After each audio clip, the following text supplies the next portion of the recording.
Baru-baru ni tanah air kita digemparkan dengan satu isu yang cukup hangat sebenarnya, tetapi dia tenggelam dengan situasi PKP yang sedang melanda negara.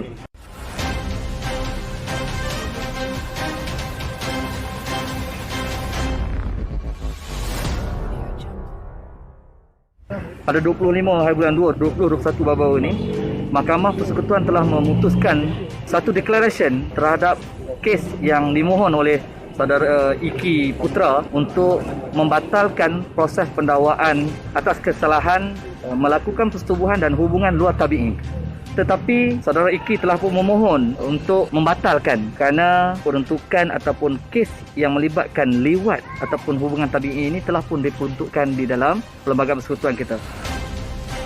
Menjadi kepelikan tuan-tuan sekalian, tuan-tuan tengok pada enactment, jika disabitkan kesalahan pada Seksyen 28 Enactment Jenayah Syariah 1995 ni, kesalahan itu akan dijatuhkan hukumannya 3 tahun penjara ataupun 6 kali sebatan 5,000 denda. Berbanding 377 yang diputuskan, perkaranya adalah sama tuan-tuan sekalian, mengadakan hubungan luar tabi'i daripada A dan E sama ada dengan binatang sukarela ataupun tidak tersebut, tetapi peruntukan penjaranya adalah lebih besar berbanding dengan enactment jenayah syariah, iaitu 20 tahun. Menjadi kepelikan kepada kita, kenapa si Iki Putra ini memilih untuk mendapat satu tindakan yang lebih berat. Itu kita menjadi kepelikan.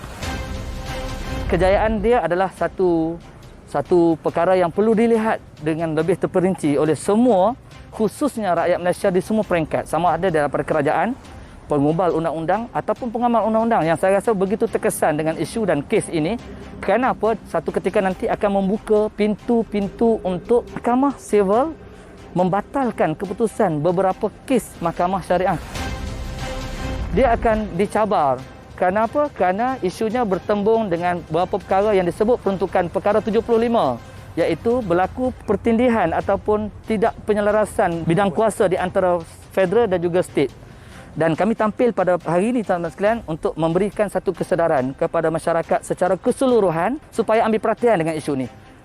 Kenapa? Ini di antara kesan kita tidak berjaya untuk menambah baik Akta 355 yang ada dalam negara kita. Perkara yang ketiga yang saya harapkan sahabat sekalian, jika benar Iki Putra ingin tidak mahu disabitkan kesalahan di atas Seksyen 28 Enactment Jenayah Syariah ini, maka kami tampil pada hari ini untuk membuat laporan supaya pihak berkuasa khususnya PDRM membuka kertas siasatan untuk melakukan siasatan dan serahkan kepada pendakwa raya, berlaku proses pendakwaan mengikut kesalahan yang telah dia lakukan.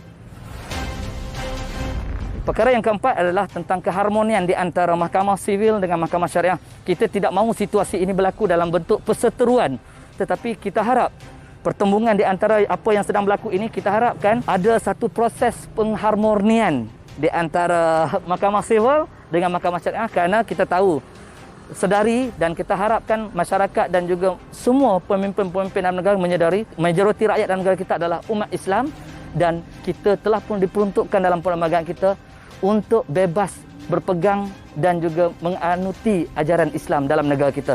Maka ruang itu adalah ruang yang sedang kami tuntut sebagai umat Islam dalam negara kita.